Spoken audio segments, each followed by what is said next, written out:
Every now and then you get a chance to chew the fat, chop it up with the king of New York City. Lewis, how are you? I'm doing well, Chris. How you doing today? Good. So we were just talking about, you know, Trump and Elon. Yeah. You asked a really good question. You said, if you had a chance to ask Trump, hey, you said you were going to run the country like a business, but you're not. And I said to you, well, America's a little different. Our government's a little fucked up. You got Just a little. Congress, you got Congress that gets to fight over the money. And you get Trump, he's only one third of the process. Yep. And then you got the executive branch, you got the Congress, and then you got the Senate. And the problem is in America today, we've got politicians that have been in office for so long. Yeah. They're used to corruption, they're used to money laundering. One of the things that Elon is upset about is him and his team at Doge, they uncovered flat out corruption, money laundering. Yep. Yep. NGOs were being used as shell companies to money launder money. You can't tell me that all these congressmen, Nancy Pelosi, were two, three, $400 million on a Same. $200,000 a year salary. She can't be that good of a stock trader. He's better than Buffett Yeah. or her So husband. so when you have the criminals running your country, no matter what Trump does, he's only one part of the decision-making process. And the way they write these bills, they spend 14 months putting so much pork into a bill, and the bill's like, 8 feet thick. And they give these senators, these congressmen, 24 hours, 72 hours to read the bill. Well, they do that on purpose. If Yep. they if they were smart, if America was smart, we would write smaller bills and approve them as we go along. Yeah. But you know, we have criminals that are experts at money laundering. There is no doubt about that. It's sickening. And again, I'm sure I speak for many entrepreneurs, business owners. You're out here risking everything, breaking your back, all to take care of your family, to build something. And you got these morons that get elected in here who treat us like we're their servants, not even their constituents.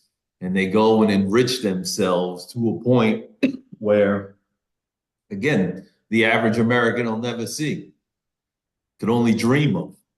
Yeah, we These if you think back, America was formed because we wanted to break away from the UK tax. over taxes on tea. Yep. Now we're getting I, taxed on tea, our income, our investments. Fuck, if you sneeze on the ground, you got to pay a tax. In New York yeah, City, you drive into New York City, you got to pay a tax. it's insanity. It's why I left. It's why I left. Where are Was you now? watching the city fall apart, and for many, many years, and it was just enough was enough. The COVID insanity Where do you live that now? I live in Boca Raton in South Florida. Yeah. Yeah, It's yeah. We amazing. I told my friend he's got three daughters and he lives in Illinois. And I used to live there about 10 years ago. And it's amazing how Illinois just passed a tax. Listen to this. This is crazy. This is absolutely crazy. If you get a Amazon package, they're taxing you $1.50 for every package you get delivered to your home. If it's you get a pizza insanity. delivered to your house, you get $1.50 tax. And I'm thinking to myself, holy fuck, that's the craziest shit I've ever heard in my life.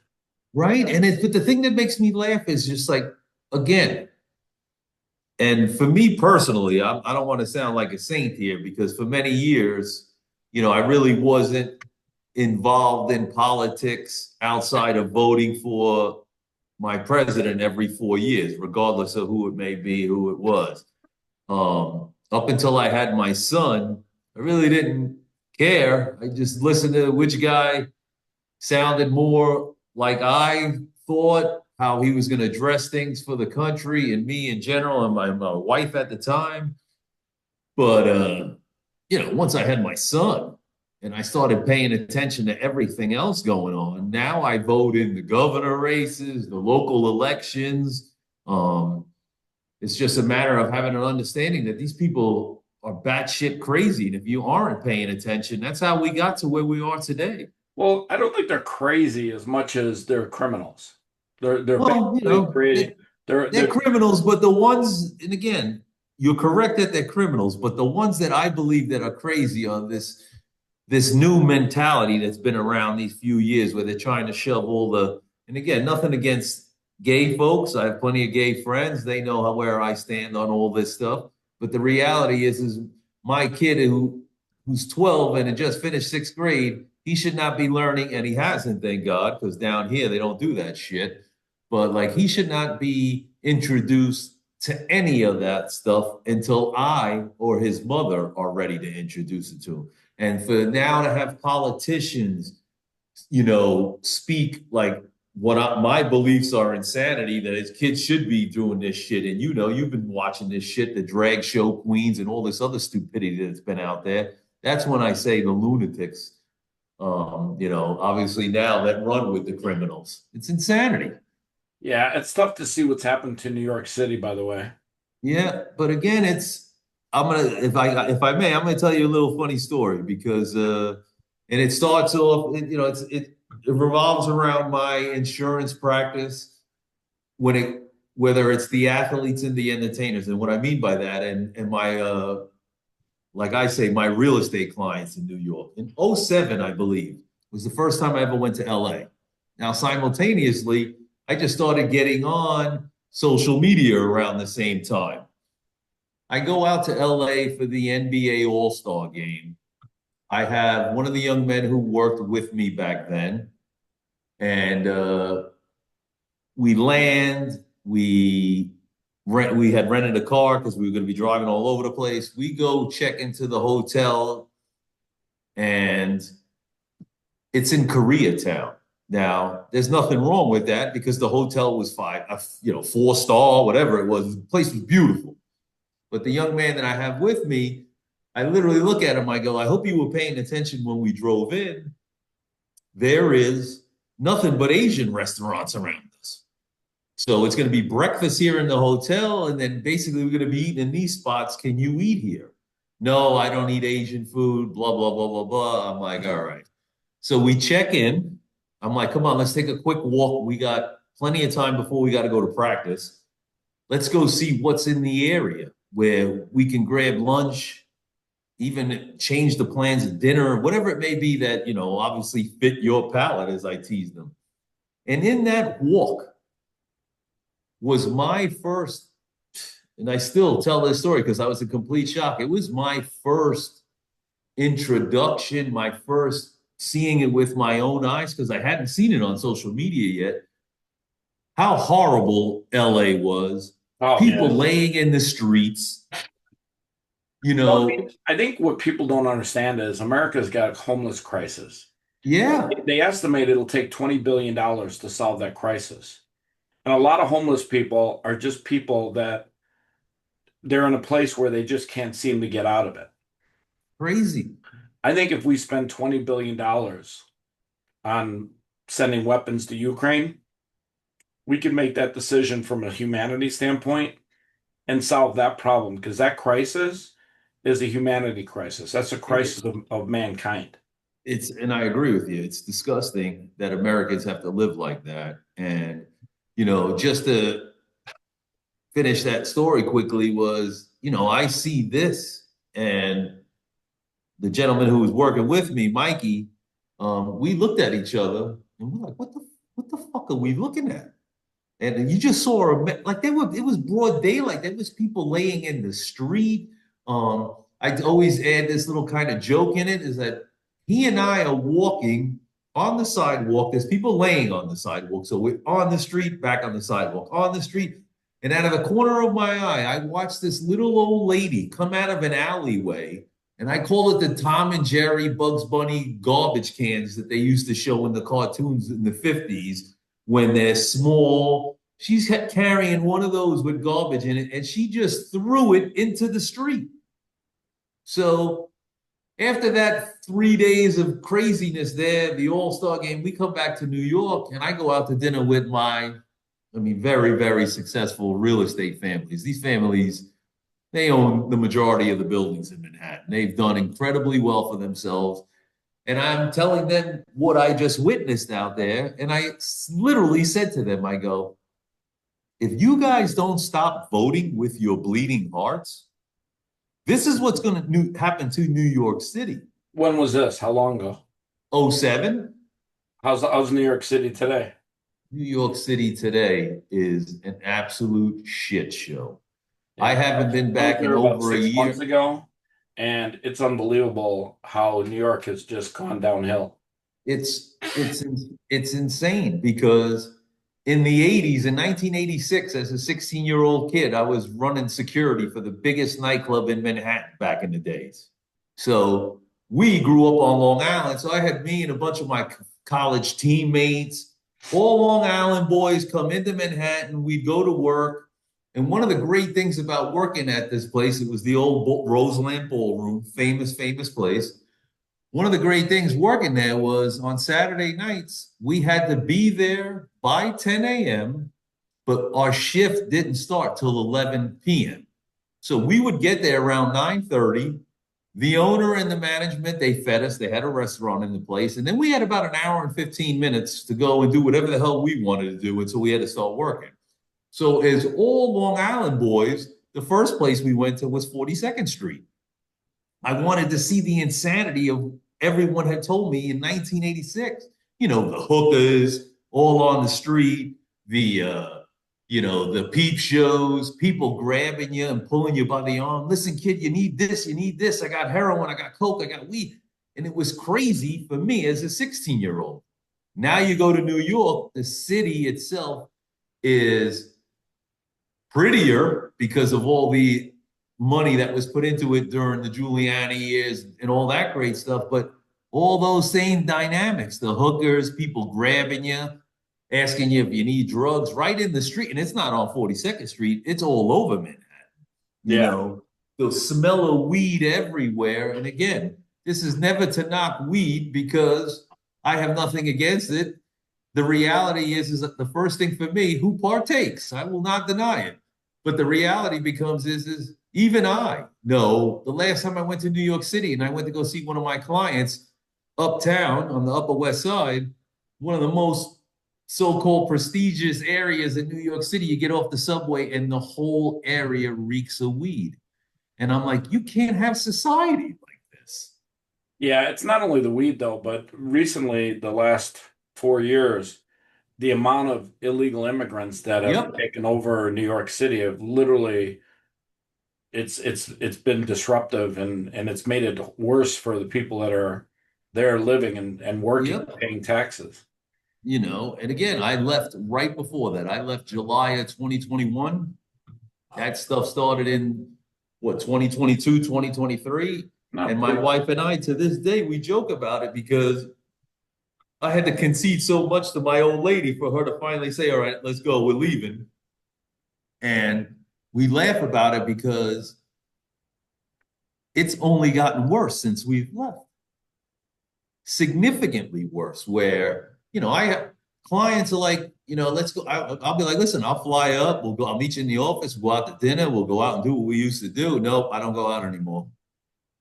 I don't go. They're like, I'll go to dinner with you, but I'm out of that restaurant at 7:30, and you're on your own, Lewis, because that's what New York City's become. You can't. You got. I don't want to say you got to fear for your life, but you got to be your head on the swivel, as they like to say in football. Yeah, Make no, sure you don't get caught out there. you gotta be you gotta be very pay very much attention. Yeah, and again, it's like anybody else. Like I had mentioned earlier, I have a security background, so you could never get 10 feet within me when I was younger. My eyes were always moving, and the last straw for me that literally was I went home and I'm selling the house and we're out of here. I'm on the subway. I get off at my stop where I have to just walk across the platform to catch my connecting train home. And you'll never ever ever catch me on the phone with my face in it. It's just not who I am. I don't like doing that stuff. But for whatever reason, this day I'm doing it. Here comes my train into the station, and all of a sudden something tells me, pick your head up, pick your head up. And I pick my head up. I look to the right. There's one of these, and again, mentally sick human individual who's these people are living in the subways again. And this guy literally could have shoved me onto that track into the incoming train. I wasn't paying attention. And that was it for me. I was like, there's too many of these people. Like you, my office was on 42nd and Grand Central. You go to that train stop today, you go to that station today, you can't imagine what you see. You just like, what the hell happened? Yeah, I think one of the things we have to realize is America has its own problems, and we need to stop focusing on, solving other people's problems when we have our own. Yep. But it goes back to what you said earlier. They can't steal if we only focus on our problems. That is true. That is true. So Like this. Go ahead. let's talk about Elon and Trumpy today. That's the big news. You've got So a, an Elon Musk who's willing to literally speak loudly on the things that matter for everyone, and that is our budget. We can't keep adding to the deficit. You can't run your business and keep spending money you don't have. yeah. What do you think about that? You know, again, I'm not going to pretend that no, I know all the details, obviously. I am on the side of, and it's hard to say, but I'm on the side of both of them. And what I mean by that, I understand where Elon's coming from. And I'm fully in agreement that I'm sure this bill has more shit in it that it shouldn't be there. And again, it's the thing that I'm really pissed off about, which you mentioned earlier, is you brought him in to go and catch all this waste, fraud, and everything, and none of that's been, what is it, codified? They're trying to do, right? Is the Yeah, word? And the other thing is nobody's getting arrested. I know. So like Imagine, I'm on his imagine, side there. imagine if an American, just an average American, did that much money laundering, they'd go straight to jail. Right? And the other side of it is some of the people on Trump's side, whether they're in his administration or just social media, I'll say, I'll stop calling them an influencer, but who are big MAGA people who I follow and know that their intentions are truly the best for the country. you know, what they say Shout is, out to Rand Paul and Thomas Massey. well, then, those are good guys. And again, Trump killed them, but that's it. That's why I love him. He doesn't give a shit. But like, I don't know if you're familiar with Jack Posobiec. Yeah, I know Jack. Okay, so you know Jack, right?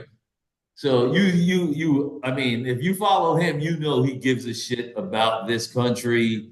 He served. Everything he's built is about saving this country, bringing it back to where, what it used to be like when you and I grew up. Not that it's ever going to go that far back, but, that type of understanding. In this bill, and again, this is what probably why he wants to strip some stuff out because it is full of pork. But if we don't pass this bill, the mass deportations aren't going to happen. And I am 1,000% behind the mass deportations. The illegals have to go. The people overstaying on their visas have to go because they are milking the system. So if you remove all the money that's being spent on illegals and hotels and, visa overstays and all that, I'm sure that is a massive number. So somewhere in the middle, I believe, I hope that they come together and work it out. Because again, it's the president's been in office for 3-4 months, but they've been working on this bill for 14 months. You know this pork and this fucking thing. Well, that's the thing too, is I think America it has an inherent problem where we have to put smaller bills together. When you put these big, massive bills together, and then you give everyone 72 hours to vote on one, well, that inherently is a bad process. And that Yep. process requires us to look at the process again. I agree with you there. It was one of the things that I was very, very upset with the president in his first term, because again, I know what I voted for. And you come in here, you signed the first omnibus bill, you got taken to the cleaners. They didn't give you the money for the wall like they promised they said they were going to do. And you came and you told us all that you weren't going to sign any more of these. And I believe you signed 2 to 3 more of them in the first term. I was very upset with the COVID hysteria. For me personally, and everybody's different. For me, I nicknamed it the pandemic. I was just like, they can't get my guy out of office. Everything they've tried to get him out of office, nothing's worked. Here's this baby. Let's turn the world upside down and end up screwing him. And unfortunately, he went with it hook, line, and sinker. But we're past that now. Now, here you are. You got your second term. I need you to come in here and again, light the place on fire. I don't give a shit. But where is you told us certain things. The Epstein files were going to be day one, nothing. I mean, let's be honest. We know who's on those Epstein files. We know people that are on there, but they're not going to jail, and that's because our system is flawed. I You agree look with at you. you look at the whole Epstein case. Everyone worries about the files. Let's talk about the injustice. There's a girl, Ghislaine Maxwell. Yep. She's doing 20 years in jail, and all she did was work for Epstein. She was an employee of his, and the people that actually committed these crimes, the guys that went there and had sex with underage children. Shout out to Bill Gates. Shout out to Reid Hoffman. Those guys, they're being protected at all costs because they've donated millions, if not billions, of dollars to criminals. Yep. And You know, it's again, as a I mean, father, they're gonna have to answer that one day. On their own. When you go to hell, yeah, God says, "Hey, what'd you do with your life?" They'll have to answer for that one. But at the end of the day, that's an injustice right there because the girl that worked for Epstein is in jail, but the criminals who actually did the crimes that she's in jail for, they're free as a bird. yeah, and again, I'll agree with you that they probably won't go to jail because, and the funny thing is I'm sure a lot of them would kill themselves when exposed, because that's just the way these weaklings are. I don't give a shit. When you're on top of the world, you have all the money in the world, and all of a sudden it's all being stripped from you. You know what's going to happen? You're going to shit yourself and you end up pulling that trigger. It happens all the time. But the one thing I hope does happen is that they become at least exposed. Expose them. Yeah, but Let society. here's the problem. We have criminals that are exposed. They're literally exposed. And at the end of the day, you know, nothing happens. If Yeah. justice doesn't work for all of us, if justice is not blind, then America has fundamentally broken down. Yep. I agree. That's why and again, I don't know who the hell convinced him to hire her, but Bondi, a complete disappointment. And again, Yeah. I don't want to sound like a sexist, but women shouldn't be in that fucking position. Yeah. Shouldn't be, I you mean, know?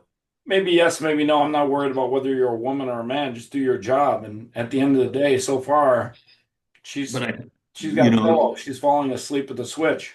yeah, because again, she's just, I hate to say this, but women get emotionally involved in things. Guys are cutthroat, cutthroat. Let's listen, these people did this, here they are, let's go after them. Even our boy, and again, not that I listen to his podcast, but I seen many of his clips on Twitter and X, Bongino and Cash Patel. They had all these wonderful stories to tell us and all this and that. The hammer's going to drop. Well, think about this for a second. All these people went in with a big huff and puff, and then when they got there, you realize very quickly how powerful the deep state, the dark forces that control our government are. They Yeah. literally are shutting people the fuck up. And again, that part I can understand, but the reality is for those two guys who played in this game, they're both, for lack of a better term, feds. Um, it's like you knew what you were going into. You knew what you were going into. So it was just like, come on, you know what? If you decided to step into this, go and do it. Because if guys like them, like perfect example, I've had the honor of helping an organization called Flioa many years ago. It's the Federal Law Enforcement, right? Federal Law Enforcement Organization of America. A dear friend of mine, retired cop, Homeland Security, Coast Guard. I mean, he's done it all. Very dear friend of mine. He's how I was got introduced to it. And every time I see him, because he now lives down here, I'm like, for all these years, I go, where are the good FBI guys? Where are the guys stepping up to the plate and going, you know what, these guys are fucking criminals. Let's take them down. Where, like, that's the thing. If nobody ever does this, then we never solve this. Yeah, America's at a crossing point where we have to really look at the way our country is run and make sure that we fix our country before we start going around telling people how to run their country. And everyone's like, "Oh, hey, we gotta save democracy." Well, I think we gotta save our own democracy. Yeah, listen, we are in agreement there, and again, I have a 12-year-old, and the thing that makes before he was born, selfishly, and again, I never, again, I have no shame. I really don't fear much, and so that's why I always speak freely. Before my son was born, like I said earlier, I really didn't pay attention. I used to be like, as long as I make a lot of money and can take care of me and my wife, I'm healthy, she's healthy, we're healthy, we live a long, happy life. It didn't matter to me. But now, again, what world is my son going to grow up in, let alone my grandkids in the future someday, God willing? What are they going to grow up in? Like, that's why people always say to me, especially, in the sports and entertainment space, because the young men and women in that space, I always say they got to do a lot of chirping so you can offend people very easily. A lot of my clients are like, don't you ever fear that you're going to lose clients? And I have lost clients or are not going to gain any additional clients because you're so outspoken. And I tell everyone, I really just don't give a shit. What I care about is my country, the world my son's going to grow up in. And if there's enough guys like me who have balls and speak out, we can make a difference, God willing. God willing, But if everyone just shuts up and like, oh my God, I'm afraid to lose $1, or I'm going to insult that person, or I'm going to hurt their feelings, Oh my when you God, actually, yeah. The well, you're fear. actually speaking the truth. Well, the funny thing is that the amount of men in society today, in American society, that are so weak and pathetic and scared to speak their mind is unbelievable. Yep. Like, I got a good friend of mine for 30 years, and he is petrified of losing his job at a bank. And he's petrified to say things publicly because Yeah. he's got a wife and he's got three kids. And I get it. I get that. But it's amazing when you think about this, you know, we live in a society where people are petrified to speak their mind about things that they believe in. Freedom of speech is no longer freedom of speech. I mean, we got I to agree. understand, this country was founded on core principles, and some of those core principles have been bastardized. Yeah. Yeah. Like, again, speaking of our boy Reed Hoffman and his wonderful LinkedIn site, I mean, you know how many times I've been taken down on there? This is and I laugh because even though I have appealed since Elon bought X, but this is my third or fourth account Yeah, because I use, I don't even give a fuck about LinkedIn. That site is just pathetic, and the guy that started it is a criminal. He's yeah, done so many things to destroy America. He's just a walking criminal. yep, I agree with you there. But again, the reality is in the corporate world, LinkedIn still has a little bit of value. I won't say it had what it originally had. Not really, because I tell people this all the time. You don't need every social platform out there. You don't need LinkedIn, Instagram, blah, blah, blah. You're gonna find that there's plenty of networking, which is what LinkedIn is all about. There's plenty of networking opportunities on any social platform. Look at how we met. We met through X. Yep. And at the end of the day, people have to understand you can actually not do business with people that you don't agree with. You can actually walk away from them because inherently you're supporting a toxic human being. I listen, I agree. That's why I always say, like, people say, aren't you afraid of losing business? I go, listen, the only business I'm going to lose are from people that don't think the way I think. Yeah, and And you know what? again, At the end of the day, those people weren't meant to be in your life. yeah. You And know? God has a again, plan for your life. If it'd be like asking David, "Hey, David, if you slay this Goliath, aren't you afraid of losing all the people that support the Goliath?" David would be like, "Fuck no! Let me grab that rock. Goliath is the bad guy. Let me crack him in the head." exactly, exactly. You can't worry about the people that follow Goliath. You got to worry about what's right and what's wrong, and your faith matters more now than ever before.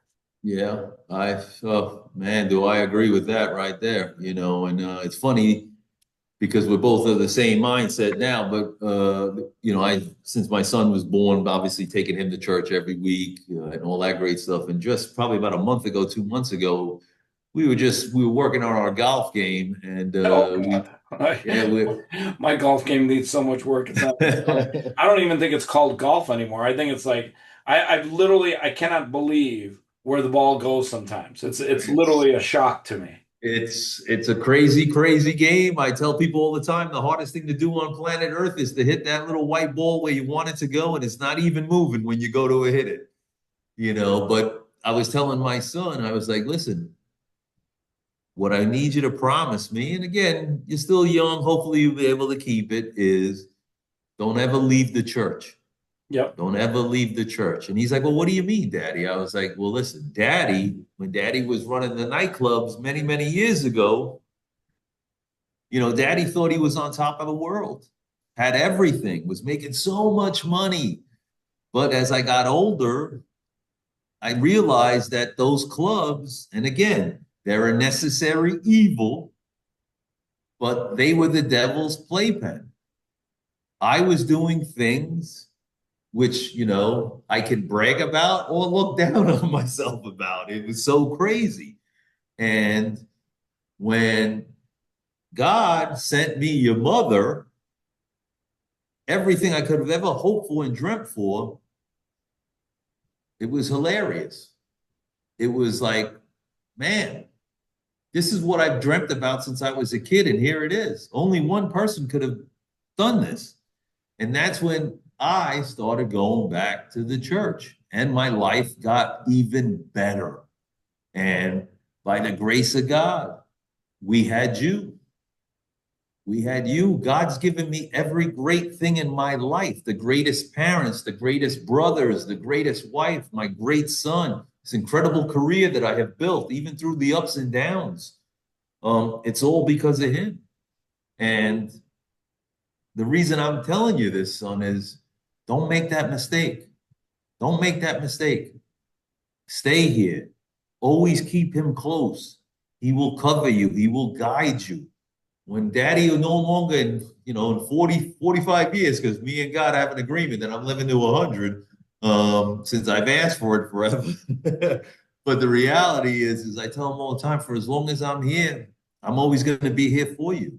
But there's going to be a time when me and mommy are no longer here, and you have your kids.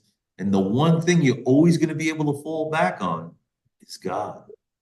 That is true. Remember when the Democrats over the last 4 years, 5 years, 10 years have been trying to pull God out of our society? Yep.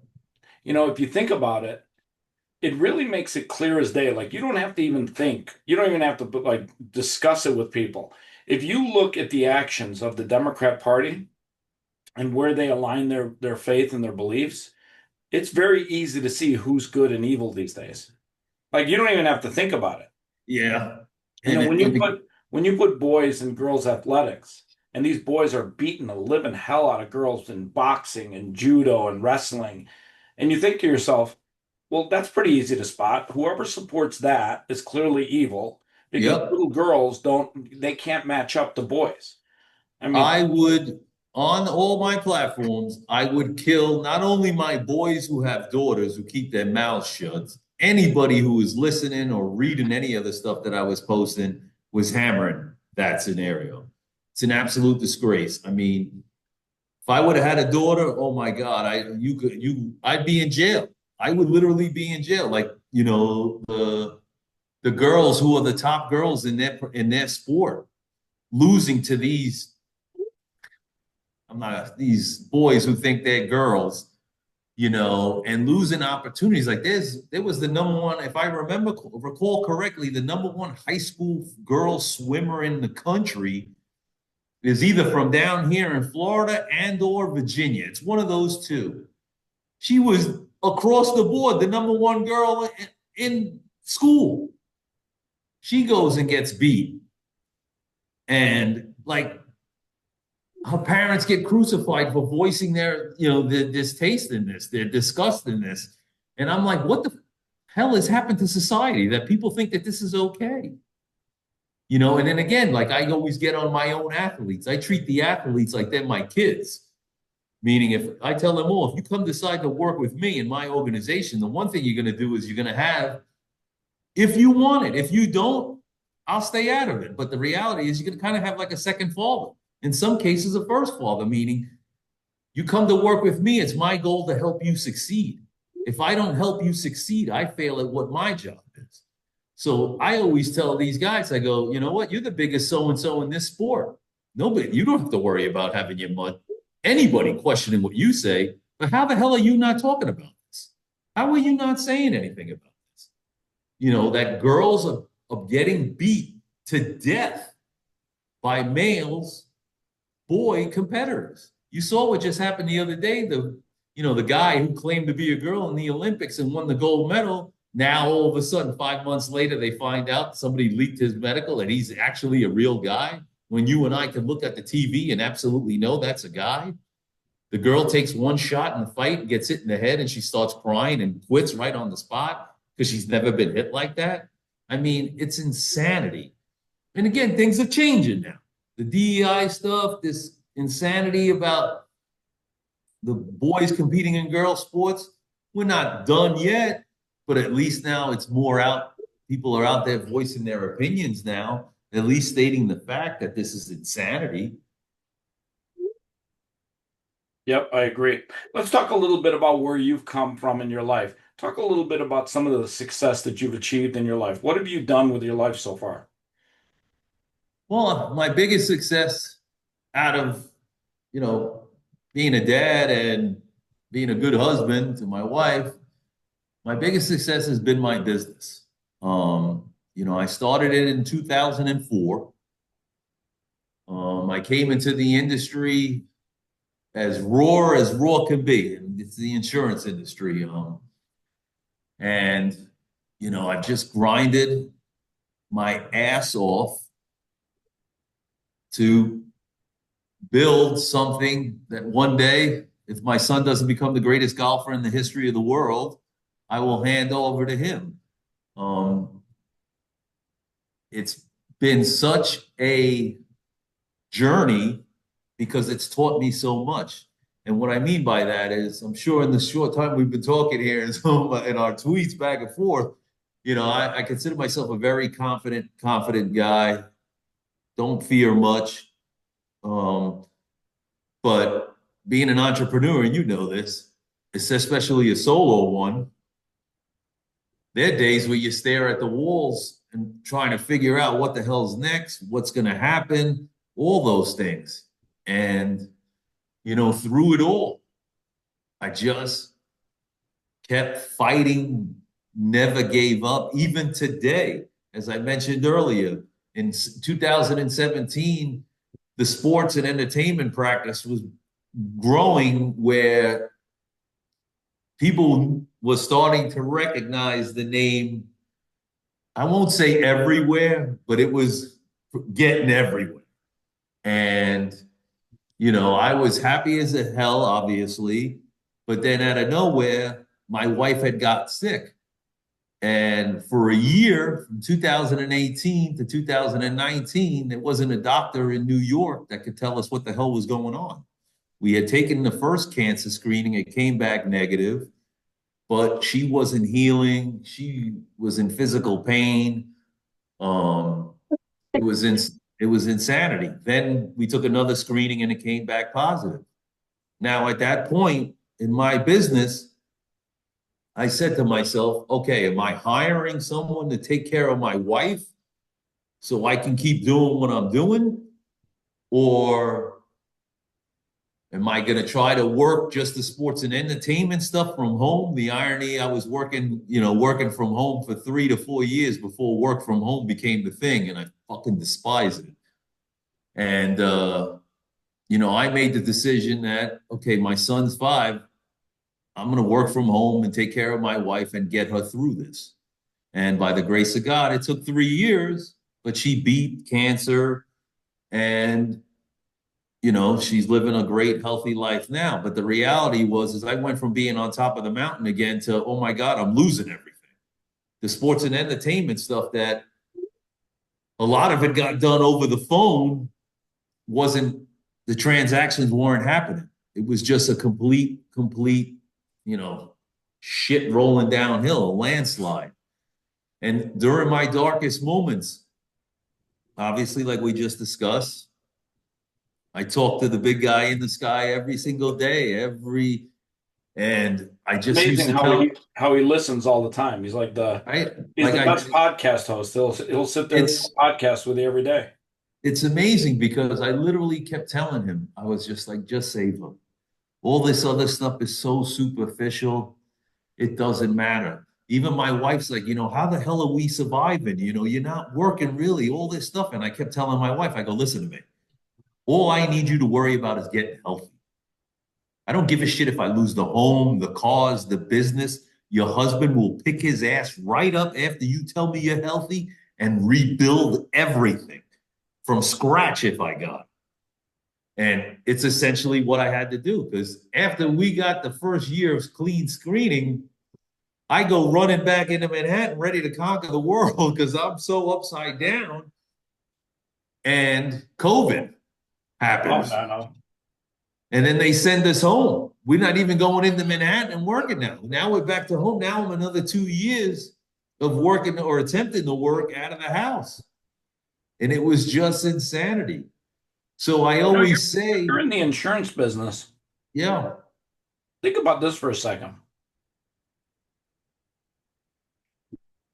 The insurance companies are an interesting business on themselves.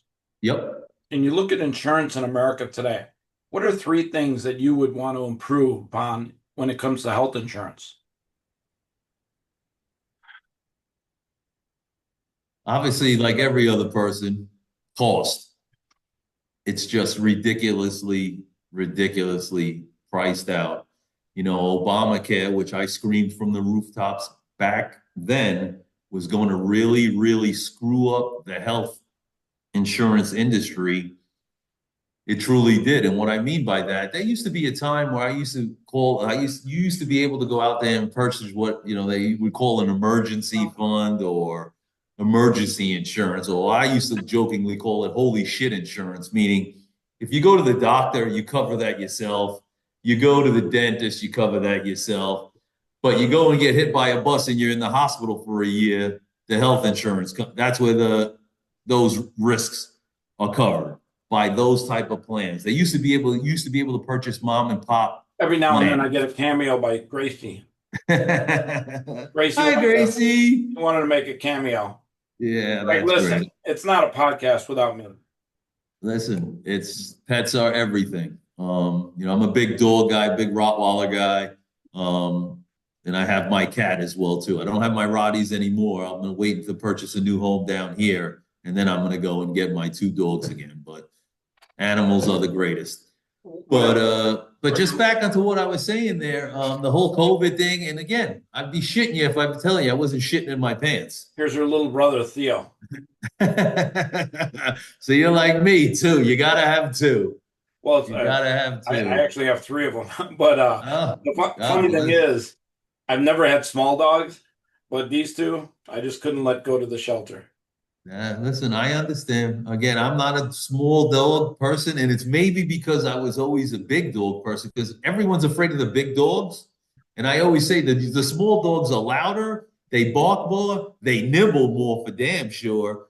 And you really need to fear the little dog versus for the big dog. But that's for another day. Well, But I got a 129-pound cane corso, and oh, now we're talking. Now we're yesterday he got in talking. a scrap with the next door neighbor's dog. Funny thing Mm. is, he remembers the next door neighbor's dog when he was a puppy, and he, I guess, lived with the girlfriend of my next door neighbor for the last 4 years, and then I guess she had to give him back, and he hadn't seen him in a long time. And the little guy, the next door neighbor's dog, is still a little puppy, so he's got a little gusto in him. He's a pit bull, and he's about maybe 50-pound pit bull, and he decided to I don't know what they did, but the back gate, they were barking at each other through the gate, and I guess the back gate was open a little bit on the latch, and all of a sudden, when Jesse pushed it open, it was open, and he went in the backyard and he was like, "Oh shit!" You know how like it's funny, like dogs sometimes will bark up a storm between the gate, but then all of a Yep. sudden when it opens, they're like it's a whole different ball game. Well, Yeah. when the gate opened up, Jesse's like, "All right, let's do this." Showing his dominance, showing his Well, dominance. it's funny. He knows he's like the alpha dog always, Yeah. and he for whatever reason he just loves to do battle. Like when he has a chance to do battle, for him he's like, "Fuck yeah, let's do this." For other dogs, they like to bark, but when it comes down to the battle part, they sometimes think, are we really doing this?" And Jesse's like, "Fuck yeah, Yeah. let's do this." You know, any dog over 100 pounds, you don't want to mess around with. My male Rottweiler was, what was Rocky was about 130 pounds, 135 pounds of solid muscle. And then the female, which I had, was Adrian. She was about Rocky and 120. Adrian, good names. Yeah. That's the only names I'll have for my dogs. I had Rocky one was my first I'm gonna have one. to change this guy's name to Rocky. Rocky and his sister Adrian. Well, that'd be kind of weird. Yeah. Yeah, we can't do But that. so you know, like I always say, my greatest success outside of my family and my wife and my son, my business is my journey. And it's not even over. Oh You know, no, yeah, far from I've over. I've been through it all. And I was scared. I was scared. But the one thing, the one guy who kept telling me every single day, Lewis, I didn't make you to be scared. I made you who you are. You've never been afraid. Go out there and just dominate. Yeah. Dominate. At the end of the day, God only gives you so much on your shoulders, and it seems like overwhelming sometimes, but he only gives you so much that he knows you can handle it. It's kind of Yep. like going to the gym and getting on the bench. And sometimes you're like literally trying to lift that weight up, and you realize, oh my God, this is the most weight I've ever lifted. And you maybe get some guys to help you a little bit, but at the end of the day, you can get it up. And you realize very quickly the challenges in life are designed to challenge you and make you stronger. They're not designed to challenge you and break you down. Yep. I agree. And without challenges, you don't grow. You don't grow. Like I always say, and people laugh and kind of think I'm nuts when I say this, but and it's crazy the way it sounds when I let these words come out my mouth. But the reality is one of the greatest things that have ever happened to me in my life was that my wife got sick. And it just sounds so weird every time I let those words come out. But the reality is, you know, it turned me into a real man. I faced challenges that I never faced before.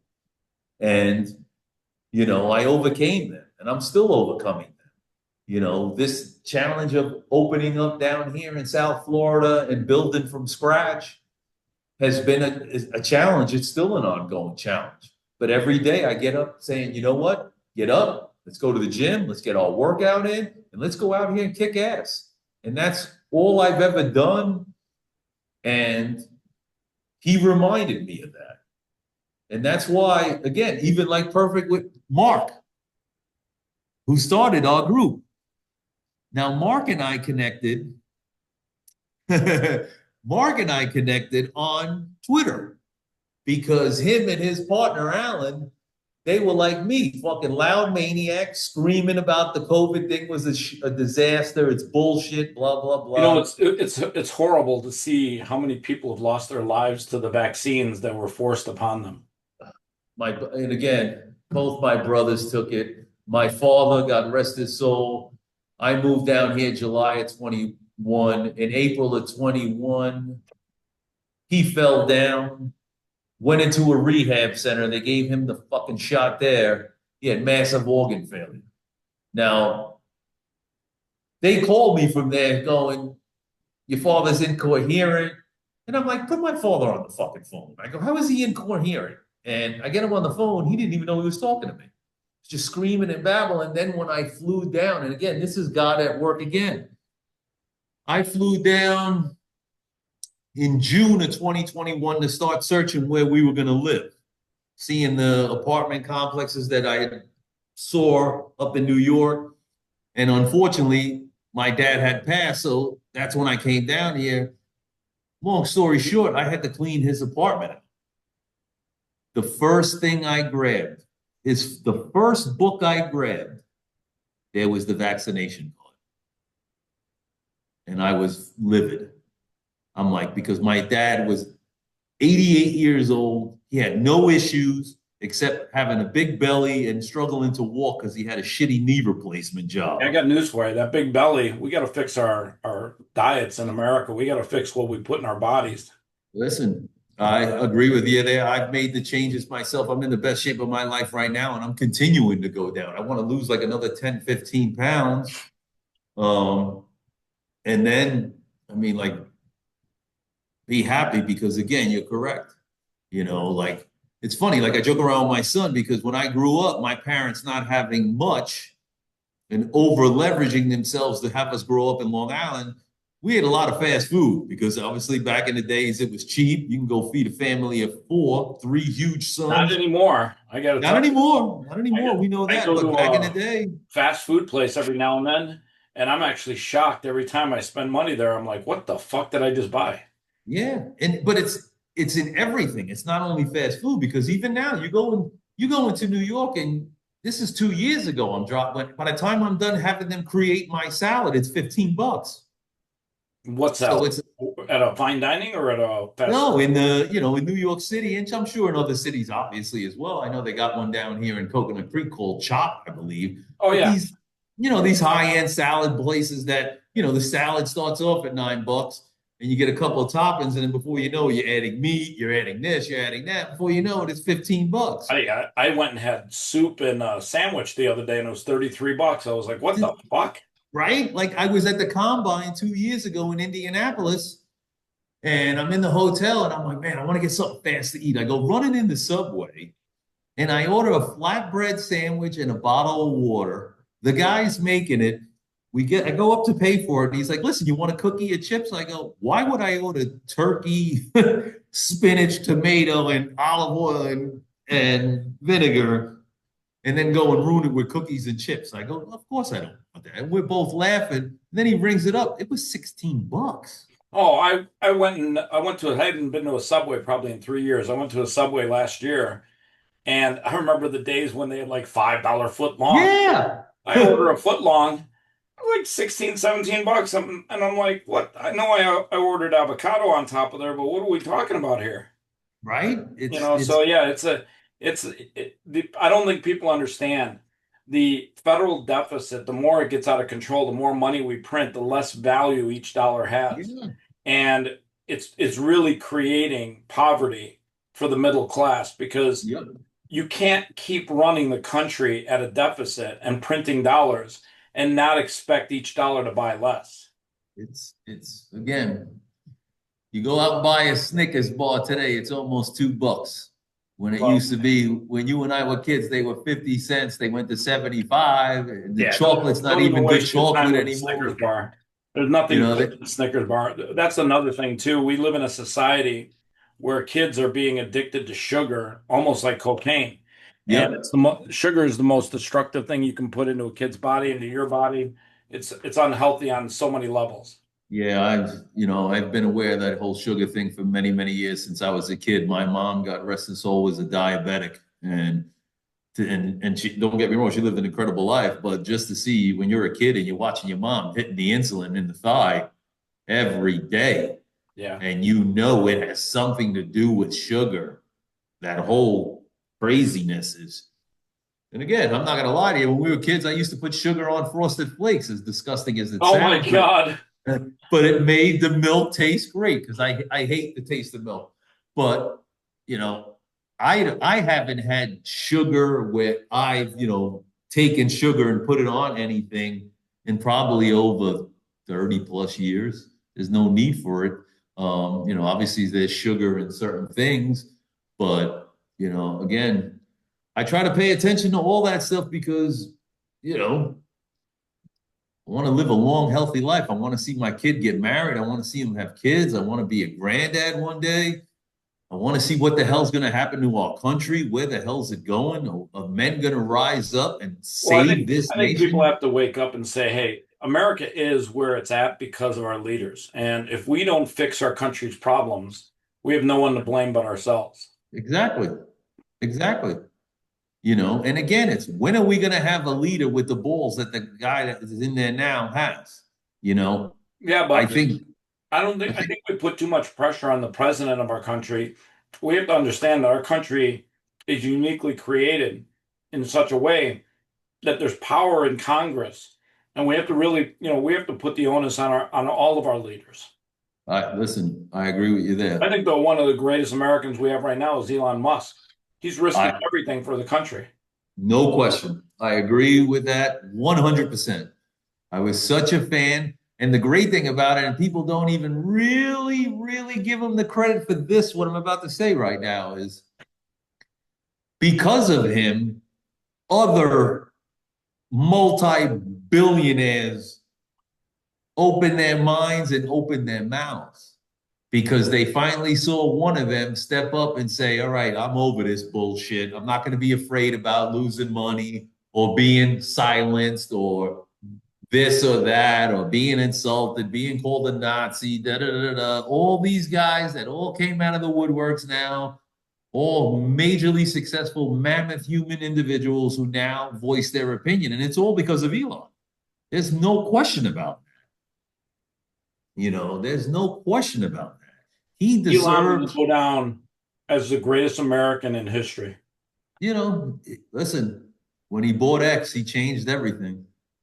Oh, remember, I used to be petrified on any day posting my real thoughts because I'd wonder if X would take away my ability to speak in that on the platform. I mean, they took mine away. I had my first of four. Amazing. But my very first had all my athletes, my entertainers, the list went on and on. The connections were big and vast. I don't have followers like that anymore. And again, I still appeal, but it doesn't bother me because again, it's just I always used to say I cannot sit here in fear because again, I got a kid. What the hell's gonna happen? If people don't open their fucking mouths, the world that my son and my grandkids are gonna grow up in is gonna be like fucking utter slavery. Yeah. You can't do this, you can't say that, you're gonna hurt that. Like I always say, and I'm not the only one who says this, but the worst thing they ever did was get rid of bullies. Because now They these got kids rid don't of get what? fucking Got rid of what? bullies. Oh, Like I always say this, and I this is don't think how they got rid of bullies. They just turned them into politicians. yeah, but it's even outside of that, the reality is again, today people don't fear repercussions. Like I always tell my son, and again, he's only 12, and my wife thinks I'm crazy for the way I give him this type of advice. But I tell my son every day, I go, I don't give a shit about school. I don't give a shit about the principal. I don't give a shit about your teachers. If ever anybody disrespects you verbally or by touching you physically, first, they get a warning. Second, not only kick the shit out of them, beat them into such submission that when they go home, their parents are taking them to the hospital, and then the father comes and finds me, and then I'll fix his ass. Because the reality has become that this shit is unacceptable. That these kids can yell and scream at the top of their lungs, and you're not to do anything. That people think that it's okay that they can touch you and you're not going to do anything. Like I tell my son, God forbid anybody ever slaps you. If you come home and tell me that kid's not going to the hospital, you're going to the hospital because that's how your grandfather raised me and your uncles, and that's how you're going to be raised. Don't worry about being suspended. Don't worry about your teacher saying boo, boo, boo. I do not give a shit. People get respect when they give respect. I've taught you how to defend yourself. You're also a black belt.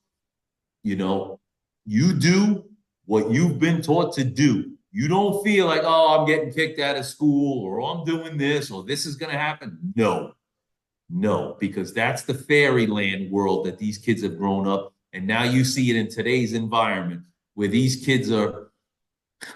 I still laugh. My last years in New York after the George Floyd bullshit and seeing the kids, teenagers running through Manhattan, Fifth Avenue, breaking into Versace, breaking into all these high-end places, stealing the clothes and not getting arrested. Where the hell did that come from? Failures in parenting. I always used to joke around before I became a dad. Man, all you parents that are friends with your kids, look at your fucking kids. Look at your kids. They talk back. They lash out. They insult other people with no repercussions. You know, like it's just insanity. I remember one of the last jokes with my dad is sending him the video clips of the kids in New York City running through the Fifth Avenue with clothes and all on their shoulders, pocketbooks, all this crazy shit, and sending it to my old man going, what would you be doing right now if you saw me and your two other boys in this video? And my dad's response was, I don't even got to worry about that bullshit. I beat the shit out of you three and taught you respect, discipline, and what's right from wrong. If you did something that fucking stupid, you'd be dead. I'd kill you 3 years because that Yeah, means everything I taught you went right out the window. I think strong fathers are needed more now than ever before because you look at kids today, and one of the things that's missing in America is a strong father, Yeah, especially in the black community. We have so many baby mamas out there that they're raising kids without that fear factor. you're 100% correct. And Shout out to again, Joe Rogan with his fear factor. you know, it's it's insanity, but it's for every parent. You know, it's your job to do that. You know, my kid just got his black belt in Taekwondo. The next thing he's going to do is Brazilian Jiu-Jitsu. And it's not that I want my son out there hurting people, but we just live in a crazy world today, and you have to be prepared. And you learn so many values, not only from these martial arts, but as well as playing sports. You know, I learned how to interact with multiple races when I grew up in white suburbia. Now I'm Dominican and Peruvian, but we grew up in white suburbia. Our high school didn't have maybe, if any, I mean, they definitely had some, but we might have had 10, 15 black kids in school. So you really didn't have no interaction with them, except if you played sports with them. But even then, it was so limited until I got to college.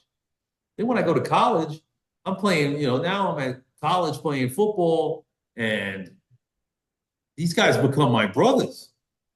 These are lifelong friends where you see that they're no different than us. And again, even now, and the irony is that some of them, they've become Farrakhan's as they've gotten older. But the reality is like we joke around about when we were in the locker room, the N word meant nothing. Nothing. It means even less today. Like you hear it in Yeah. rap songs every day. But in a different way, though. Like meaning back then, like, oh, Louis, you're my nigga. Yo, bro, you're my nigga. It was just because it was a term of endearment amongst boys. And that hasn't changed. But it's also now just nonsense as well, too.